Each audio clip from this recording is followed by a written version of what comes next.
of Christmas than probably what people have seen before. One day I was sitting in my office and one of our publishers called me. He was a friend of mine. He said, "Hey, we're thinking about doing this book on Christmas, and what we want to do is take the key elements of Christmas and put them into short little chapters. We need 25 chapters, and we need them in 3 weeks." And I thought, you got to be kidding me. But you know, if you really get started and you believe in something, the good news was I'd preached on almost all of those. So it wasn't like going to research new material. It was taking things I'd already studied and finding ways to abridge them and put them in a chapter so that they would fit into this category. So we did 25 Why the Nativity chapters, and we made the deadline. It was amazing. For me as a pastor, I think Christmas is special because the message of the birth of Christ is the seed of the gospel. It's the good news. You know, Easter is fraught with the death of Christ, which is by itself is sad. The resurrection makes it glorious. But Christmas is totally positive in terms of the birth of a child, the coming of the Redeemer, people gathering from every walk of life to observe, the angels, the shepherds. There isn't a better story that you could ever tell. To film a historical piece, you have to go someplace that looks like the time.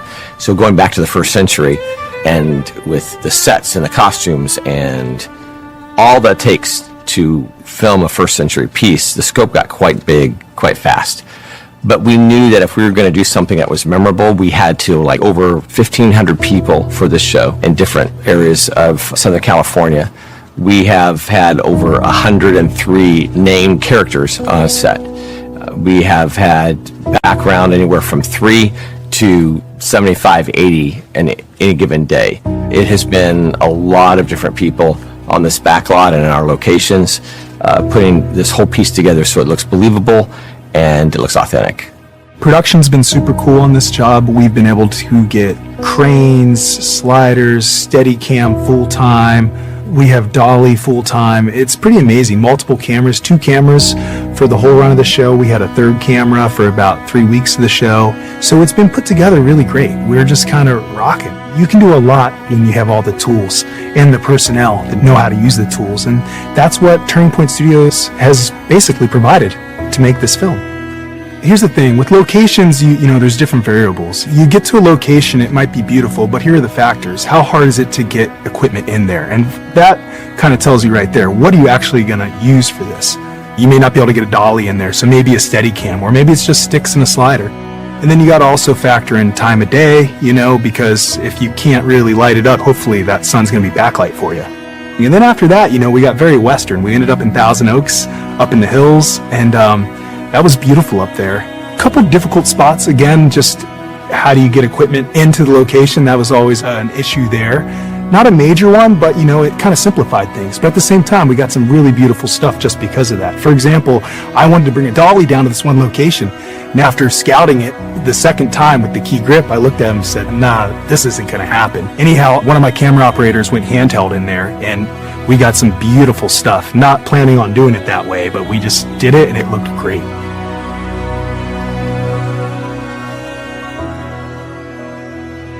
There are many Christmas shows out there. So one of the questions we first had to ask ourselves, if we do a Christmas show, a Christmas film, why do another one? It's a familiar story. Everyone knows the plot line. Everyone knows what's going to happen in the end. So why do one? And that was a huge question we had to answer. We felt that we could put a little more creativity in the story. We could put a little bit more imagination into a story that's pretty down pat. I mean, not only do you see the story on television every year, but you see it at your church or in a Christmas play downtown, and it's the same cast of like 9 characters. We felt like we could add a lot more to the story, drop in a little bit of imagination, make it a little more provocative in the storyline so people would take a new look at Christmas. And that was the goal, was to say, let's take a look at Christmas again and not just present the same story, but a story that makes you stop and think a little broader about what it was to have Jesus born in Bethlehem. The very first thing that you see in our show is the Romans, is the decree.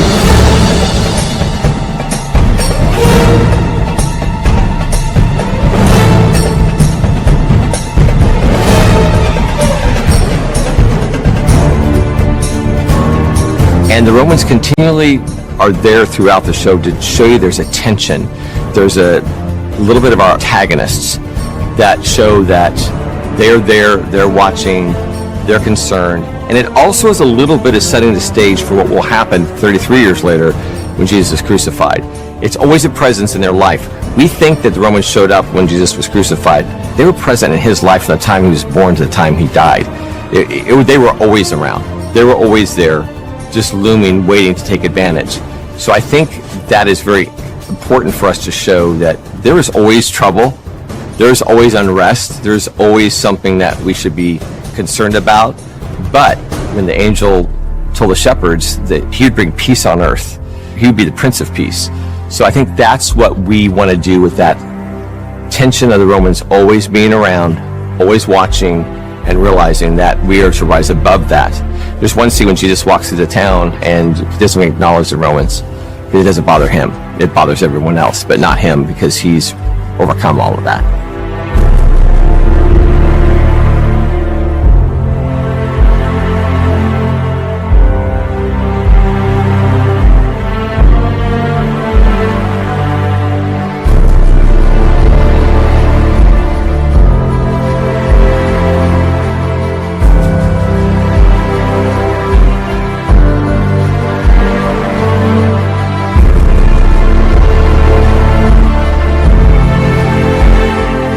So in creating a creative package to house Mary and Joseph and the shepherds and the kings, we decided to put in characters that, though we don't know them by name, we know that people like these characters would be there.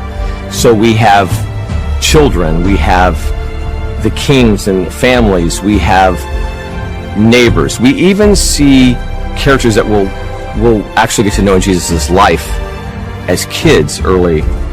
The idea of nuanced characters came to make people stop and think again that this is not a story that's they already know, but maybe this is a story they should think of, to take a second look at. Anytime you have a nuance, that means it's something a little different than what is already planned or stated.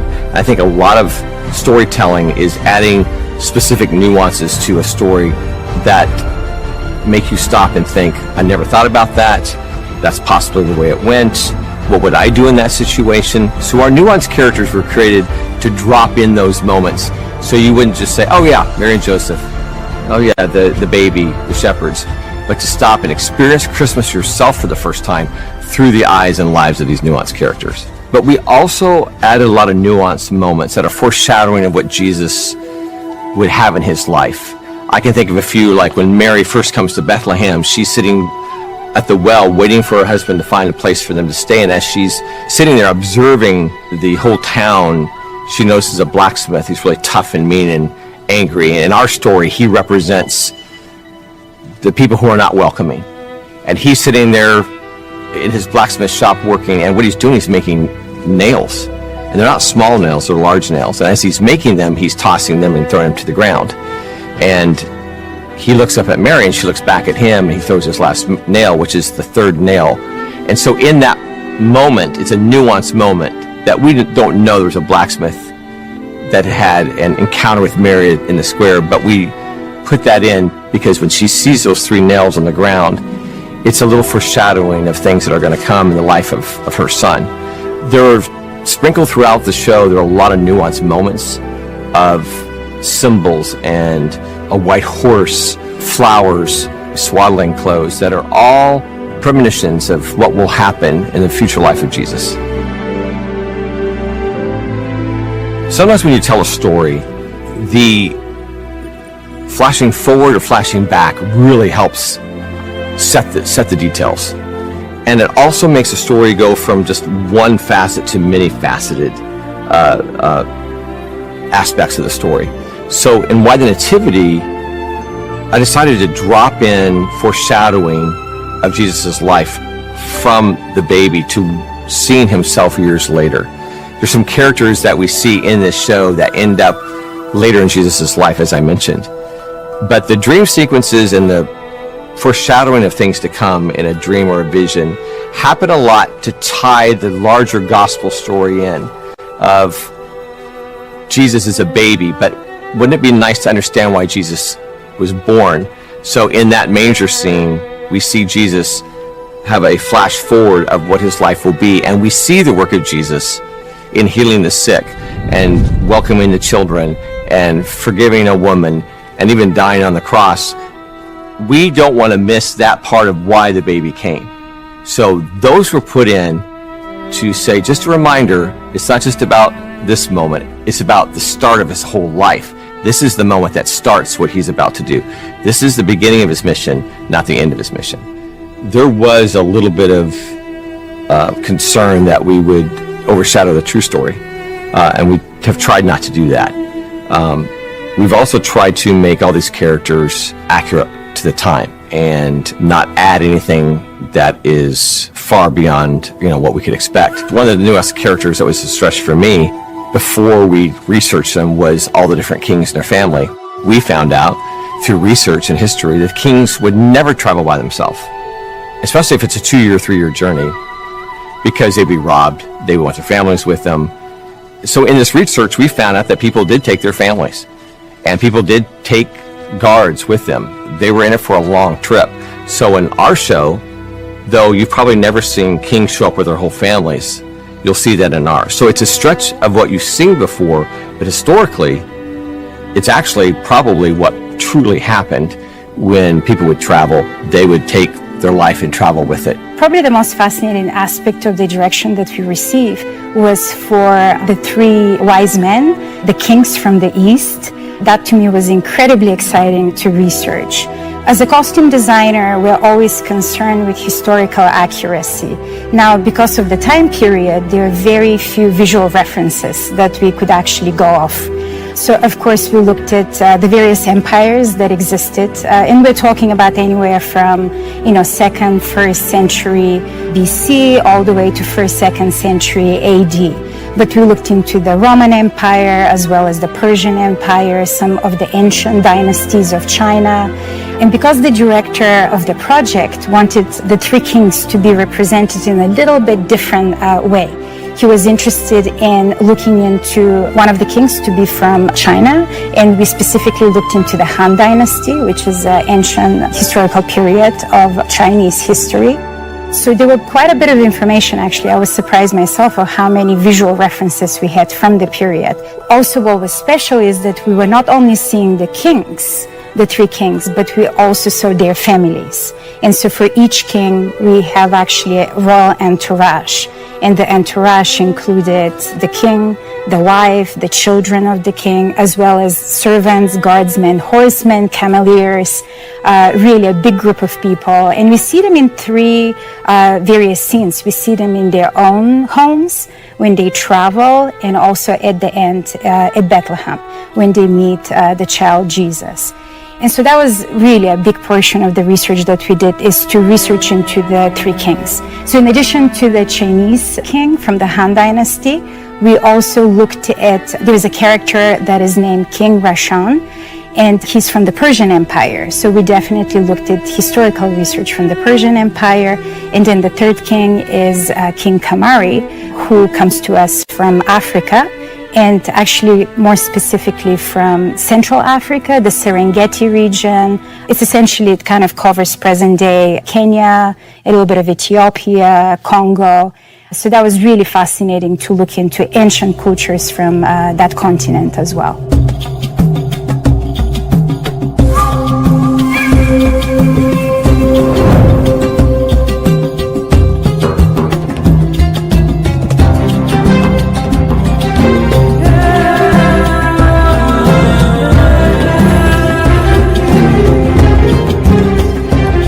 So there's a point in this story where 3 kings from different geographical locations, from Asia, the Middle East, Africa, we're using instrumentation for each of these groups and their entourage. But when they actually journey to Bethlehem, I've written a theme that is sort of a combination of all 3 of these locations. So it's kind of a unifying theme, and I've used all the instruments melded them all together into sort of a melting pot. So it's not particularly one thing or the other. Most people in general, when they're watching a film, the music isn't even apparent to them. And that's probably a good thing. It's when the music is too apparent when it's probably not doing its job. It's amazing what music brings to a film when it comes to enhancing emotion. I love writing music to picture. I love the emotion it brings, the subtlety, the interesting way it bends the picture. I was attracted to this project, Why the Nativity, mostly because of the story. It's an epic story. It musically covers every style I can think of, from grandiose to magical to tender. It's a love story between Mary and Joseph, between God and his people. There's so much substance to it, and musically, it's a treat to work on because of that. When it comes to the project Why the Nativity, I think that music is super important, partly because of the docudrama format that it's in. Part of the reason why this project is so attractive to me and why I took it was I really enjoy being involved on a spiritual level as well as a musical level with the project. So my daily work is a little bit like church. It's a little sort of my way of connecting emotionally with my creator, and those themes need to be emotional. They need to have impact. They need to be strong enough to be developed throughout the show, to give the characters a sense of who they are, to give a sense of place to where we are, to give importance that it deserves, because the story deserves importance.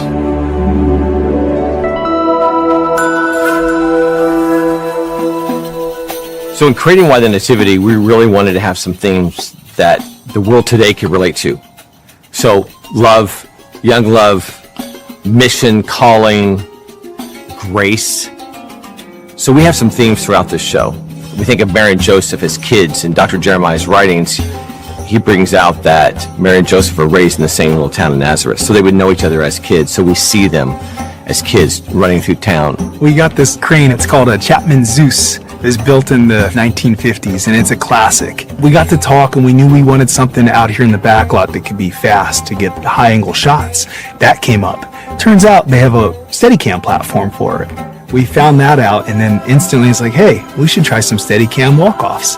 So day one, we got the crane, and guess what? Steadicam walk-off. We sent our operator up. He did a nice walk-off right into Nazareth, following young Mary and Joseph down the street. It was pretty epic.